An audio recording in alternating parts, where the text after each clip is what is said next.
I had been gone just 3 days, a short conference trip to Chicago, and all I could think about on the flight back was how I missed my wife, Vanessa, her soft voice on the phone every night, her I love you texts, the way she used to leave my favorite whiskey ready when I walked through the door, and in my hand was a surprise, a reservation confirmation for Santorini, Greece, our anniversary destination, printed on gold-edged parchment, something I planned to present with a rose in my mouth, joking like I always did. Little did I know, I was flying home not to a celebration, but to the unmasking of the filthiest betrayal I could imagine. My flight landed early, and instead of texting her, I decided to surprise her, heart pounding with excitement, already picturing the shocked smile on her face when I showed up unannounced, thinking about how I'd carry her to the bedroom and maybe even rekindle some of the fire we'd lost to routine. But when I reached home, the lights were dimmed, candles flickered in the upstairs window, and soft jazz floated through the hallway like a dream-turned-nightmare in slow motion. Something in my gut twisted. It wasn't the music or the scent of rose and vanilla candles I didn't recall lighting. It was the rhythm, the strange muffled sounds coming from above, and as I stepped up the stairs, the creaking floors beneath my feet might as well have been thunder. When I reached the bedroom door, I heard it. A moan, not hers alone but mixed with grunts, male voices, more than one, and then her laugh, loud, shameless, breathless, the kind of laugh she used to make just for me when we were young and crazy in love. I turned the knob gently, still not believing what my mind was beginning to accept, and when the door opened, what I saw didn't break me. It enraged me to silence. My wife, Vanessa, naked, her legs spread wide, her body glistening with sweat, riding one man like he was her stallion, while another stood behind her, gripping her hips like he owned her, her head thrown back in ecstasy, moaning both their names, and worst of all, her wedding ring shining proudly on her left hand like a mockery of everything we ever were. They didn't see me at first. I stood there, breath still, stone cold, as my heart stopped beating out of love and began pumping icy rage. And rather than screaming or punching or causing a scene, I leaned quietly against the doorframe and watched the live betrayal unfold until they finished, their groans echoing off the walls of the room I had painted, the bed I had built, the life I had paid for.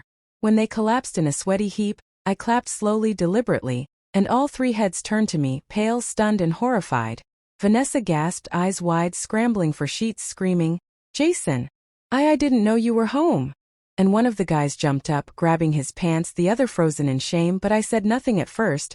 I walked to the nightstand, placed the envelope there and said calmly, "I had planned Santorini for our anniversary, thought we'd drink wine on the cliffs, but looks like you found a more crowded destination." And with that I turned to the door, but not before watching her open the envelope with trembling hands and see the divorce papers, signed, sealed, already notarized. Her face crumbled, her mouth open in disbelief, but I was done talking. I walked out with the kind of composure that only comes from knowing you've just witnessed the death of love, and you're about to rebirth yourself in fire. Over the next few days I blocked her, erased our photos, deleted her from my world like a failed file. But I wasn't done. No, this wasn't just about pain, it was about justice. I hired a private investigator, paid him handsomely to dig into her past 6 months, and the flood of filth that came back made my stomach turn.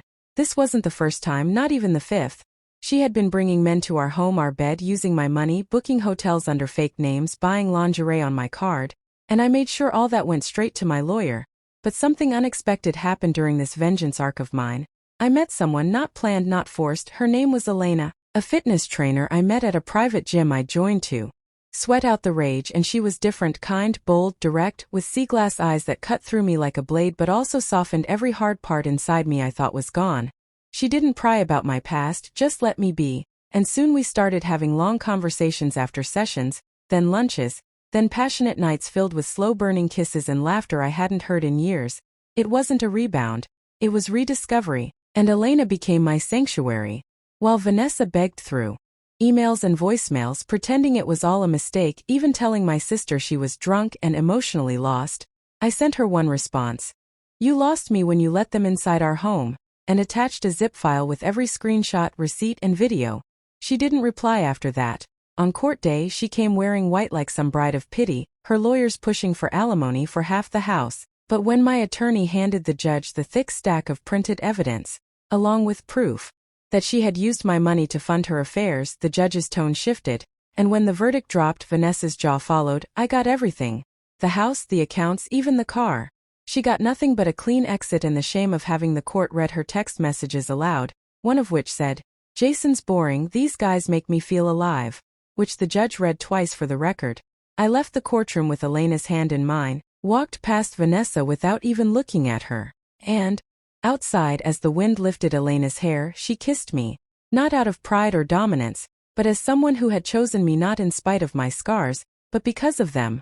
That night we celebrated in now our home, candles burning again, but this time in safety, not secrecy, and as I lay there with her head on my chest, I thought about how I once walked in on the worst night of my life, and came out of it as the best version of myself. I didn't just walk away from betrayal.